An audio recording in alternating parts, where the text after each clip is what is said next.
রে ভাই, তুই কোথায় ছিল তোদের? ভাই কাম করে ফেলাইছি। কি রে ভাই, তুই কি কাম করছিস? সাপের মতো মুস্তাচ্ছিস কেন? আরে ভাই সেই শুধু চীন থেকে কুমফু শিখেছি কুমফু। তুই কি সাপের মতো শুধু মুড়াতেই থাকিস না? কিছু পারিস কাজের কিছু? আরে ভাই আপনার আমি কি বললাম ভাই, আমি শুধু চীন থেকে শিখে এসেছি কুমফু। কি দেখছেন বলেন তো, দেখি আপনাদের কাছে সাধারণ হাত, এটা হলো আমার কাছে হামার। আপনাদের এখানে যদি মারি, যদি গায়ে মারি, কাজ করতে টুকরো হয়ে যাবে, বিষয় যাবে, সমুদ্র হয়ে যাবে। তুই যদি এত পারিস মেরে দেখা তো। কি মারো নাকি? হ্যাঁ মেরে দেখা, এই জায়গা এই জায়গা। ভাই গেলে আমার কোনো দোষ নাই। না কোনো দোষ নাই।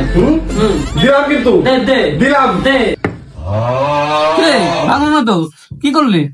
আরে আসলে মার খান ঠিক মতন লাগি নাই, এবার দিছি। দেখো ব্যাংকে গেলে আমার কিন্তু কিছু করার নাই। না না, তোর কোনো সমস্যা নেই। নাও। কো ভালো না তো, সেটা কিন্তু সেরা কমে আছে। আরে আসলে কি হয়েছে, আমরা একটু হাবি রঙটা হাইরে আসছি। কি রে? কি বলি দাদা, হাত